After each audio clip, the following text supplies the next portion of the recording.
Bonjour les amis, alors je vais vous parler aujourd'hui de la rareté, du prix et de la valeur des pièces françaises en argent de 5 francs de type Hercule. Puis je vais vous donner peut-être quelques explications à propos de ces pièces qui méritent vraiment d'être connues, pas seulement pour leur valeur métallique intrinsèque, pas seulement pour leur prix, mais aussi pour l'histoire qu'elles portent. Mais avant de vous donner ces explications, n'oubliez pas les amis de vous abonner à la chaîne si vous ne l'avez pas encore fait, c'est gratuit. Et comme ça, vous recevrez des informations sur les pièces de monnaie de collection ou d'investissement. Et vous pouvez également cliquer sur le pouce j'aime sous la vidéo. Alors en ce qui concerne la valeur de ces pièces, la valeur minimale de ces pièces, c'est leur valeur métallique intrinsèque. C'est-à-dire comme ce sont des pièces en argent, qui est un métal précieux, ces pièces, elles valent au minimum leur poids en argent. Et cette valeur aujourd'hui, au moment où je tourne la vidéo, là, au mois de février 2025, cette valeur c'est de 22,29 € dans l'hypothèse où on ferait fondre cette pièce pour la transformer en lingot. Alors ces pièces, on peut dire qu'il s'agit de très grosses pièces en argent. Ce sont les plus grosses pièces françaises en argent qui ont circulé puisqu'elles ont un diamètre de 37 mm. Ce sont de lourdes pièces en argent puisqu'elles pèsent 25 grammes et qu'elles sont composées d'argent à 900 millièmes, ce qui veut dire que chaque pièce contient 22,5 grammes d'argent fin. Et c'est cet argent fin là qui va faire le prix minimum de chaque pièce de 5 francs Hercule. Alors la pièce que je vous présente là, elle date de 1873, elle a été frappée dans l'atelier de Paris, on le voit à la petite lettre A qui se trouve à l'exergue de la pièce au revers. Mais il faut savoir que ces pièces, donc cette pièce-là a été frappée sous la Troisième République française, mais ce n'est pas la première fois que ce type de pièces, les pièces avec l'Hercule, ont été frappées, puisque les premières pièces de ce type ont été mises sous la Révolution française, et on doit ces pièces qui sont des pièces emblématiques de la numismatique française, le dessin de ces pièces on le doit à Augustin Dupré, qui est un graveur, peut-être le graveur le plus célèbre d'entre tous les graveurs français, de la monnaie française. Et à propos de Augustin Dupré, donc c'est lui qui a inventé ce dessin pendant la Révolution française, puisque les premières pièces qui ont été frappées avec ce dessin donc d'Hercule, qu'on peut voir à l'avers de la pièce, les premières pièces datent de 1795. Il s'agit des pièces dites de 5 francs Union et Force. Et sur ces pièces, on voit une différence essentielle, c'est justement cette devise Union et Force inscrite sur la pièce frappée sous la Révolution. On voit également que c'est encore le calendrier révolutionnaire qui est utilisé, alors que sur les pièces frappées sous la Deuxième et la Troisième République, c'est le calendrier grégorien qui était revenu, et également la devise de la République qui a remplacé Union et Force, donc liberté, égalité, fraternité, qu'on peut voir qui encadre donc le dessin d'Augustin Dupré. Alors à propos du dessin de Hercule, donc qu'on voit sur la pièce, qui a donné donc son nom à ces pièces, on peut dire que donc on voit au centre se trouve Hercule et qui encadre dans ses bras d'un côté la liberté et de l'autre côté l'égalité. Donc il s'agit d'un symbole absolument républicain, puisque en réalité Hercule, qui est donc le dieu gréco-romain, symbolise en fait le peuple français et qui encadre donc la liberté et l'égalité. Alors l'idée de ce dessin, il est venu à Augustin Dupré à partir d'une idée de David, du peintre David, qui voulait que le peuple soit représenté puissant, qu'il soit puissant et armé d'une massue, qui symbolise donc sa force et sa force, et que le peuple soit représenté comme triomphant, quoi. C'est-à-dire que c'est pour ça que Hercule correspondait assez bien à cette image du peuple français. Alors donc David a proposé d'ériger une statue colossale du peuple sur la pointe occidentale de la cité à Paris, et cette statue, elle devait encadrer les figures de la liberté et de l'égalité, et devait s'appuyer sur une massue, c'est-à-dire c'est tout à fait le modèle en fait du dessin qui a été réalisé sur les pièces de monnaie par Dupré. Donc voilà l'origine du nom de ces pièces, l'origine de ce dessin, ce qu'il signifie. Donc ce sont des pièces éminemment républicaines et qui ont été frappées pour commencer pendant la Révolution française. Naturellement, ces pièces n'ont pas été maintenues sous l'Empire, après la proclamation de l'Empire par Napoléon Ier, ni non plus sous la Restauration et sous tous les régimes monarchiques, donc notamment on peut citer la monarchie de Juillet, mais aussi le Second Empire de Napoléon III. Donc eux, ils ont pas gardé ce symbole républicain. Par contre, le symbole du pré, il a été repris en 1848, donc au moment de la création de la Deuxième République, ce qui fait qu'on va retrouver exactement le même dessin d'Hercule qui encadre la liberté et l'égalité, mais avec la devise liberté, égalité, fraternité et quelques modifications mineures du dessin original de Dupré. Donc on va trouver des pièces de type 5 francs Hercule qui datent de 1848 et 1849, donc sous la Deuxième République.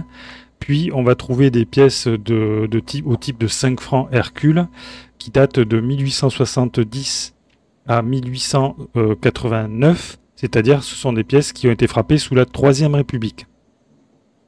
Alors il faut préciser il faut préciser que ces pièces-là, c'était des pièces qui étaient destinées à la circulation courante, qu'elles ont été utilisées au quotidien par les Français. Parfois elles ont été thésaurisées, on peut les retrouver dans des états impeccables, mais le plus souvent, comme elles ont beaucoup circulé, elles sont la plupart du temps, elles portent des traces de circulation plus ou moins prononcées, des traces d'usure souvent assez visibles. Et justement, l'usure des pièces, en fonction de leur état après une circulation plus ou moins intense en tant que pièce de monnaie circulante, donc, l'usure des pièces, c'est un des facteurs, on va dire, c'est le facteur qui détermine en grande partie la valeur des pièces, puisque naturellement, selon leur état de conservation, les pièces n'ont absolument pas la même valeur. Des pièces qui sont dans un état de conservation excellent, remarquable, se négocieront évidemment beaucoup plus cher, parfois 10, 20, 30 fois plus cher que des pièces qui sont complètement usées et sur lesquelles on voit presque plus les détails du dessin. Alors en ce qui concerne la rareté de ces pièces, on peut dire de manière générale qu'elles ne sont pas très rares. Alors là, je ne parle pas des pièces frappées sous la Révolution, mais uniquement des pièces frappées sous la Deuxième République à partir de 1848 et en 1849, et sous la Troisième République à partir de 1870.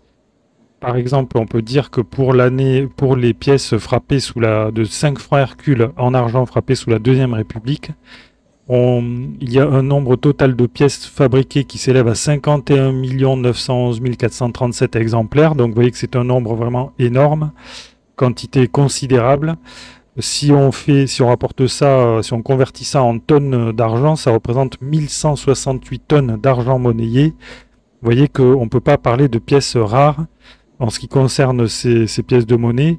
Par exemple, en 1848, pas moins de 16 843 000 exemplaires ont été fabriqués, ce qui fait que ces pièces, on va les retrouver. Alors, ce qui va modifier leur valeur, en fait, leur prix, c'est leur état de conservation, comme je l'ai dit tout à l'heure. Certaines pièces sont beaucoup mieux conservées que d'autres, mais pour les pièces les plus ordinaires, en fait, leur valeur, c'est essentiellement leur contenu en argent fin, plus une prime qui peut aller, on va dire, peut-être de 5 à 10%. Et ces pièces, donc, par le fait qu'elles ne sont pas excessivement rares, ce sont de bonnes candidates pour être des pièces d'argent d'investissement, c'est-à-dire qu'on va acheter pour leur contenu métallique. En ce qui concerne les pièces frappées sous la Troisième République, c'est un petit peu la même chose, elles ne sont pas rares de manière générale, puisque les quantités frappées entre 1870 et 1889, donc plus de 73 millions de pièces ont été frappées, avec donc pour certaines années, par exemple en 1874 à Paris, 7 888 000 pièces ont été fabriquées, ce sont des quantités considérables. Et si on rapporte donc ce nombre de 73 millions de pièces frappées, si on le convertit en tonnes d'argent, ça représente 1643 tonnes et demi d'argent. 1643 tonnes d'argent monnayé.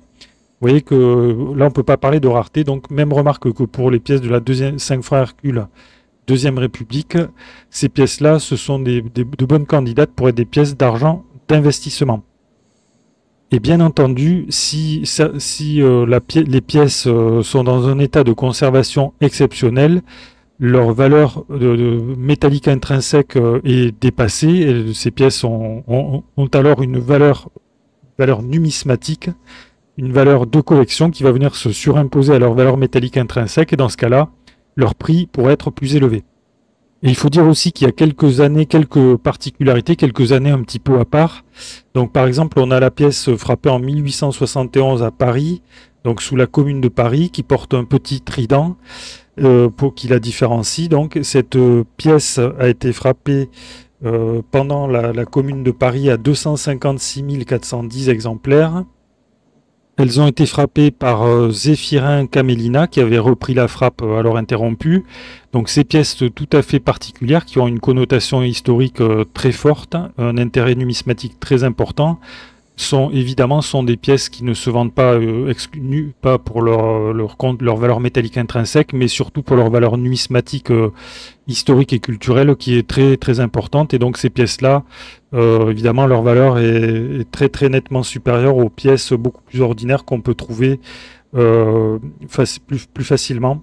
Et en ce qui concerne les prix, bon, ces pièces-là, quand elles sont dans un état disons très médiocre, on va dire, elles se vendent à partir de 200 €, et si elles sont dans des états superbes, le prix peut monter peut-être des fois parfois 1000 €, 1500 €, peut-être même parfois plus. Alors, il existe d'autres cas de pièces de 5 francs Hercule frappées sous la Troisième République qui sont excessivement rares, mais je ne vais pas m'étendre trop dessus. Ces pièces, par exemple, on a une pièce frappée en 1878 à 30 exemplaires seulement à l'occasion de l'exposition universelle, mais naturellement, ces pièces, ne vous attendez pas à les trouver dans des lots de pièces en vrac.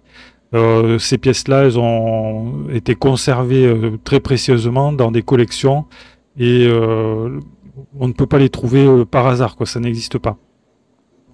Alors pour finir, je voudrais dire quand même que les pièces de 5 francs Hercule frappées au 19e siècle, sous la Deuxième et Troisième République, on va retrouver, elles ont été reprises, en fait, le dessin d'Augustin Dupré a été repris à l'identique, et par contre, alors des pièces ont été refrappées, on va dire, avec ce même motif, avec absolument la même taille, c'est-à-dire 37 mm, le même poids en argent, 25 grammes d'argent pur à 900 millièmes, donc sous la 5e République, mais à l'exception près du fait que les pièces, au lieu d'avoir une valeur faciale de 5 francs, ont une valeur faciale de 10 francs. Donc ce sont les pièces de 10 francs dites Hercule, qui sont bien connues des Français parce qu'elles ont été largement thésaurisées au moment où elles ont été mises en circulation, entre 1964 et 1973. Et sachant que ce motif de l'Hercule a encore été repris un petit peu plus tard sur les pièces de 50 francs Hercule, qui elles aussi donc, ont repris toujours le même dessin d'Augustin Dupré, mais qui cette fois-ci sont différentes des pièces de 5 francs initiales, puisqu'elles étaient beaucoup plus grosses, donc c'est plus du tout le même module et plus le même contenu en argent.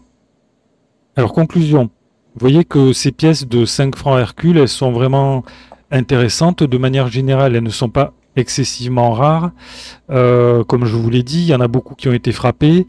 Ce qui fait leur valeur, c'est déjà leur contenu, leur valeur métallique intrinsèque, c'est-à-dire la valeur du métal précieux contenu par les pièces, qui sont des pièces qu'on pourrait qualifier d'investissement, puisque souvent elles sont achetées pour leur contenu en métal.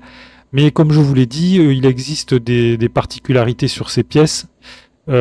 Certaines sont frappées dans un tout petit nombre d'exemplaires, sont excessivement rares et ont des prix donc qui sont nettement supérieurs aux pièces ordinaires. Et surtout, ce qui peut faire varier la valeur des pièces, c'est leur état de conservation. Si on a affaire à une pièce en état superbe, bien qu'elle ait été frappée en grande quantité, eh bien la valeur de cette pièce elle sera supérieure à son simple poids en argent fin. Cette pièce elle aura une valeur de collection, une valeur numismatique qui va se surimposer à sa valeur. Alors voilà les amis ce que je pouvais vous dire, donc dites-moi dans les commentaires si vous possédez déjà ces pièces ou si vous avez l'intention d'en acheter. Vous pouvez donc laisser vos commentaires, abonnez-vous à la chaîne si ça vous intéresse, comme ça vous aurez des actualités sur les pièces de monnaie de collection et d'investissement. Vous pouvez également cliquer sur le pouce j'aime si vous ne l'avez pas encore fait. Merci les amis pour votre attention et je vous dis à bientôt pour de nouvelles vidéos.